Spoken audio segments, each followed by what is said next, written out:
Hello, I'm Jay and welcome to this, the first in a short series of videos I'll be making to help guitarists learn the key of C major inside out. By the time we finish, you will have mastered the key of C major melodically, harmonically, orally, theoretically, over the entire fretboard, and have a deeper understanding of music and of your instrument. One of the reasons guitarists are lesser musicians to other instrumentalists, and they are lesser musicians, is because we don't learn the scale, the key of C major well enough. Every other instrumentalist starts by learning the key of C major. They learn it inside out, and from it you get a firm grasp, a clear understanding of the basics of music, something that guitarists are so often lacking. What was the first scale you learnt? I'm guessing for many of you it was an E minor pentatonic scale, maybe even in 2 octaves. And if you do know a C major scale, can you really say that you've mastered the key of C major all over the fretboard? So the first step we're going to go over in this video is perhaps the biggest, most important one. We're going to learn to play the scale of C major all over the neck in every octave, and we're going to do it in one go. Believe it or not, we can learn any scale all over the fretboard in one go. And by doing so, we really learn the scale and get a deeper understanding of the fretboard. And you know what? It's easy. We can do it not by learning 5 or 7 different overlapping 2 octave patterns. No. We can do this by learning a 1 octave scale, like every other musician does. So let's do that now.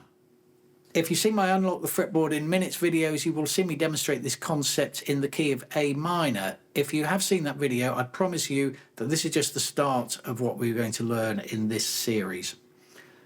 First off, let's learn the all-important 1 octave major scale pattern. We will learn it in 7th position, starting on the C at the 8th fret on the bottom E string. So it is 2-4, 1-2-4, 1-3-4. Now let's start playing it with the C on the A string.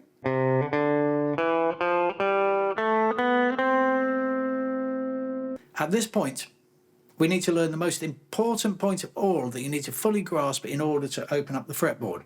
I cannot stress the importance of this enough. Everything moves when you get to the B string.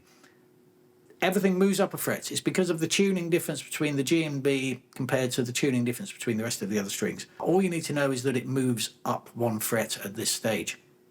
So we now play our 1 octave pattern with the root note on the D string, which is at the 10th fret. We'll go 2-4, 1-2-4, but now we get to the B string, so we have to move up a fret for our 1-3-4. And now let's do it on the G string. We've got a C at the 5th fret, we do our 2-4. Now immediately we're at the B string, so we move up a fret and we do our 1-2-4, 1-3-4. Once you've moved up a fret on the B string, you just stay there and carry on what you were doing. Notice how the last note of each of these scale patterns is the first note of the next octave. So if we play a 1 octave pattern with the root note on the E string, where we started, we could replace our 4th finger with our 2nd finger to start the pattern again in the next octave, with the root note on the D string. And if we start with the root note on the A string, we could replace our 4th finger with our 2nd finger and play the next octave. But how about this? If you wanted to go into the next octave to make a smoother transition, when you get to the final 1-3-4, if you play the 1-3 as 1 slide 1, then that puts you on your 2nd finger to start the pattern again. See that? 2-4, 1-2-4, 1 slide, and then we're on the 2.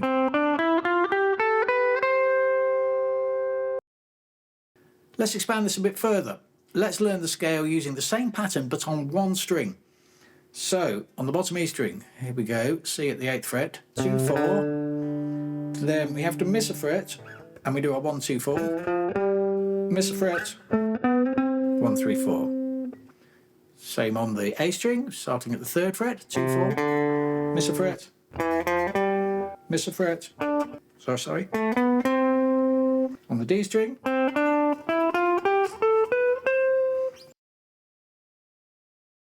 on the G string, on the B string, and on the top E string, exactly the same fingering as the bottom E string. If you start at 8th fret, will we?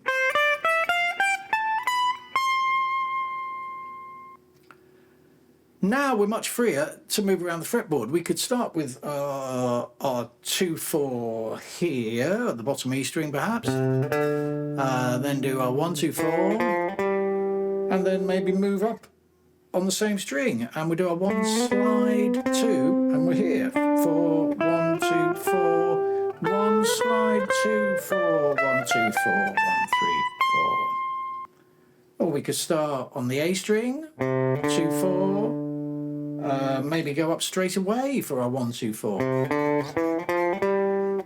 Then slide into the next octave. Slide into the next octave.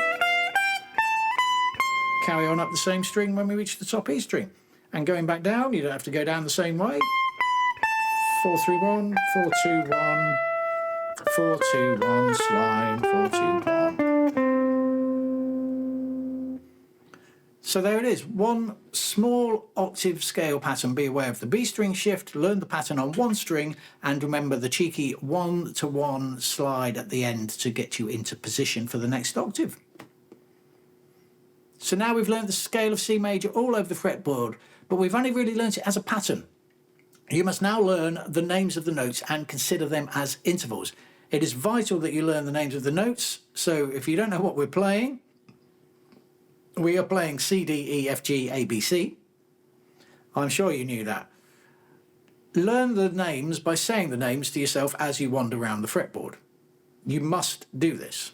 You know, C, D, E, F, G, A, B, C, D, E, F, G, A, B, C, D. You get the idea.